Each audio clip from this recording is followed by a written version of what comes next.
hope you're having an awesome Monday. My name, of course, is Philip DeFranco, and this is where I talk about news and type stuff and things that matter to me today. And nation, with it being Monday, I feel like we need to start things off with a weird story to remind us that the world is a special place. And that's why I need to talk to you about this amazing story just posted in the Journal of Sexual Medicine, because the story was about this 38-year-old Scottish woman who was suffering from fatigue, shaking, dramatic weight loss, and incontinence. She then went to the doctor, and they realized she was suffering from sepsis, a potentially fatal thing. And it turns out she got it because they found a 5-inch object protruding from her vagina into her bladder. And it turns out that 10 years prior, she used a sex toy and forgot to take it out. That's a thing that happened. And it boggles my mind that for over 3,600 days, this woman that doctors said had a normal IQ, she didn't suffer from depression, like she was all normal, did not realize she had the sex toy there, which also, just for kind of side information, I'd like to know what kind of sex toy, because it speaks very highly of the build quality. I'm not saying you slap the whole 10 years inside a vagina thing on the case, but like first page results on Google when you search a product, that's good. And while this story is weird, it has instantly made me feel way better about myself, because I'm notorious around the office and with friends for just leaving my shit everywhere and forgetting about it. But I've never done this, most likely because I don't have a vagina. I could foresee myself losing stuff. I could add it onto the list of places that I look for things, even though I know they're not there right after the freezer. But nation, I'm getting sidetracked. The good news is the woman was able to get this object removed. They repaired the internal damage. She's gonna live her life fine. So nation, the main point of this story is that if you do use a sex toy,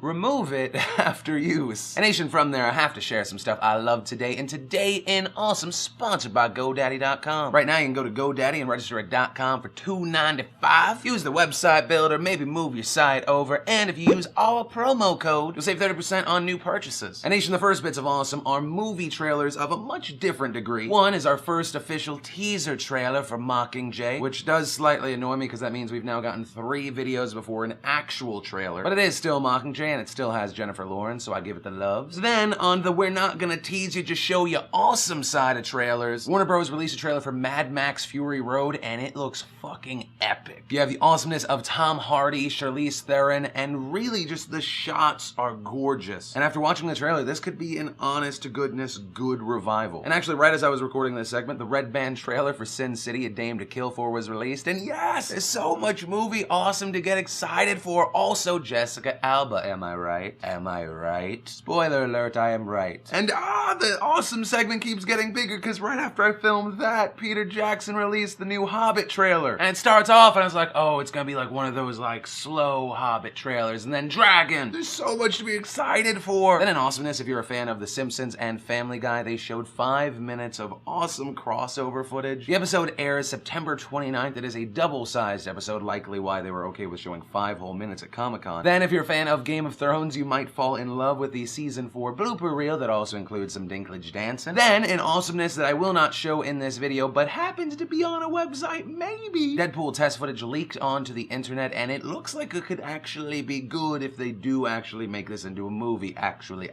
And the last bit of awesome today, of course, we went to Comic-Con. I brought my camera and I was like, let's shoot a lot of cosplayers, some intricate, some cool, some just sexy. And so I made a montage video of all of that, along with a gallery of sexy time awesome in the links down below, along with all the other links I'm running out of there. And nation, the final thing I want to talk about today is my favorite thing: hitting children. And to be honest, it's not actually my favorite subject. It was just like, for half a second one, you'd be like, ice cream or boobies? But no, neither of those things. We're talking about punishment for your children, specifically spanking. The reason for that is how people punish their children has been evolving and changing over the years. Some people say corporal punishment, like spanking, is the way to go. Others say no, it's all about positive reinforcement. And all of it brings us to a judge in New York who decided that in a case where a man spanked his 8-year-old son, he was okay in doing so. The 8-year-old boy reportedly cursed at an adult. The father then proceeded to spank the child. Neglect charges were then brought against the parent, but the judge said there was no excessive force. One lawyer in support of this spanking said, the judge looks at the overall circumstances. There are so many children who unfortunately don't have fathers around. Here you have a dad who cares and is trying to teach his boy a lesson. You don't curse at adults, boom, here's a whack. While child psychologist Neva Silton says, the problem with spanking is what you're doing is using a negative action and you're reinforcing that's a way to deal with life issues. And so ideally what you want to do is to teach a child to do something else instead. And here's the deal, nation. I'm not a child psychologist, but I did have two very different parents. 98% of the time, my dad would yell at me if I did something wrong, and he slapped me once in my life. I was a kid, and I said, fuck you. I then proceeded to not ever say that again to him till I was 25, and I knew I could overpower him in a fight. My mom, on the other hand, who was a different woman back then, is what I see is wrong with corporal punishment. Sometimes it's a spanking when you do something wrong, and then other times you're just an emotional and sometimes physical punching bag for a parent. In the real world, negative actions have negative consequences, and I think there's a difference between loving your child and coddling and sheltering that child, and then they're not really prepared for the real world. But guess what? Those people won't shelter and coddle them. That said, there needs to be sort of a tier system, like a crime finishing the punishment. Reading this story and then thinking about my childhood, I remember how much I lived in fear. That it wasn't that I was just punished for my actions, because I was actually a pretty good kid, but I was punished based on the mood of one parent. And that's when you get into the beating your child mode, and I was lucky enough to at least have part of a childhood that